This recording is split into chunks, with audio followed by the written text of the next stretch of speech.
حدیث نمبر 519۔ عبداللہ بن ابی رافع کہتے ہیں کہ مروان نے ابو ہریرہ رضی اللہ عنہ کو مدینے میں اپنا نائب مقرر کیا اور وہ خود مکہ کی طرف نکلے۔ ابو ہریرہ رضی اللہ عنہ نے ہمیں جمعے کے دن نماز پڑھائی تو انہوں نے پہلی رکعت میں سورہ جمعہ پڑھی اور دوسری رکعت میں اذا جاءک المنافقون۔ عبید اللہ کہتے ہیں تو میں ابو ہریرہ رضی اللہ عنہ سے ملا، میں نے ان سے کہا آپ نے دو ایسی صورتیں پڑھی ہیں جنہیں علی رضی اللہ عنہ کوفہ میں پڑھتے ہیں۔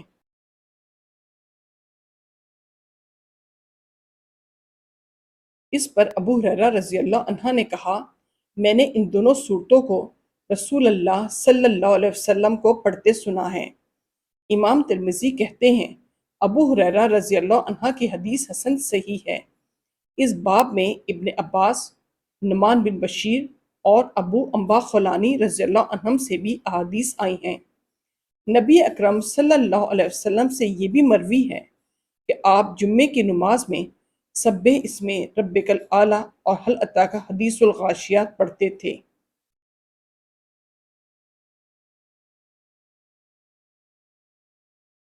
حدیث نمبر 520۔ عبداللہ بن ابی عباس رضی اللہ عنہما کہتے ہیں کہ رسول اللہ صلی اللہ علیہ وسلم جمعے کے دن فجر کی نماز میں الف لام میم تنزیل السجدہ اور هل اتی علی الانسان پڑھتے تھے۔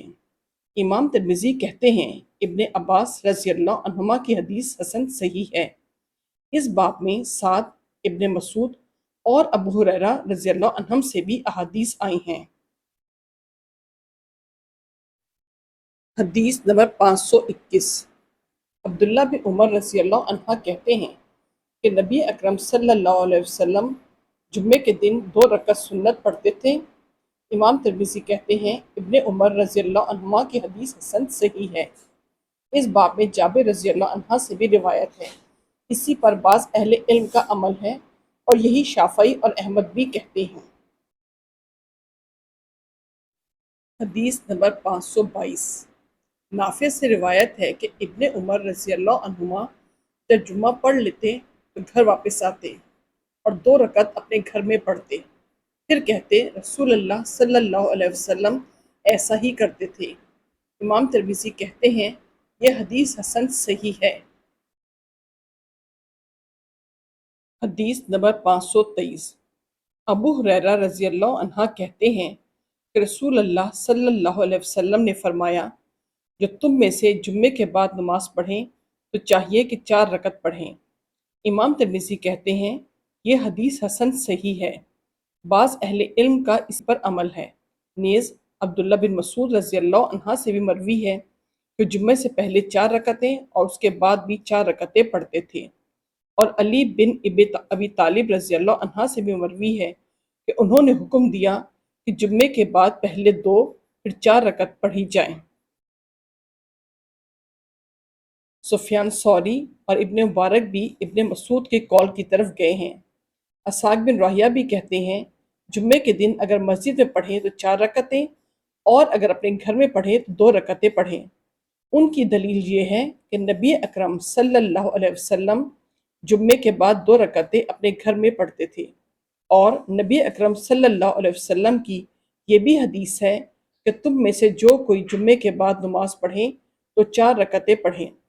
ابن عمر رضی اللہ عنہما ہی ہیں جنہوں نے نبی اکرم صلی اللہ علیہ وسلم سے روایت کی ہے کہ آپ جمعے کے بعد 2 رکعتیں اپنے گھر میں پڑھتے تھے، اور ابن عمر رضی اللہ عنہما نے خود رسول اکرم صلی اللہ علیہ وسلم کے بعد مسجد میں جمعے کے بعد 2 رکعتیں پڑھیں اور 2 رکعتوں کے بعد 4 رکعتیں پڑھیں۔ عطا سے روایت کی ہے کہ میں نے ابن عمر رضی اللہ عنہما کو دیکھا کہ انہوں نے جمعے کے بعد 2 رکعتیں پڑھیں، اس کے بعد 4 رکعتیں پڑھیں۔ حدیث نمبر 524۔ ابو ہریرہ رضی اللہ عنہ سے روایت ہے کہ نبی اکرم صلی اللہ علیہ وسلم نے فرمایا جس نے نماز میں 1 رکعت پا لی اس نے نماز پا لی۔ امام ترمذی کہتے ہیں یہ حدیث حسن صحیح ہے۔ صحابہ کرام وغیرہ میں سے اکثر اہل علم کا اسی پر عمل ہے۔ وہ کہتے ہیں کہ جس نے جمعے کی 1 رکعت پا لی تو دوسری رکعت خود سے پڑھ لیں۔ اور جس نے لوگوں کو سجدے میں پایا تو 4 رکعت نماز ظہر پڑھ لے۔ یہی سفیان ثوری، شافعی، احمد اور اسحاق بن راہیا کہتے ہیں۔ حدیث نمبر 525۔ سہل بن سعدی رضی اللہ عنہ کہتے ہیں کہ ہم لوگ رسول اللہ صلی اللہ علیہ وسلم کے زمانے میں جمعے کے بعد ہی کھانا کھاتے اور قیلولہ کرتے تھے۔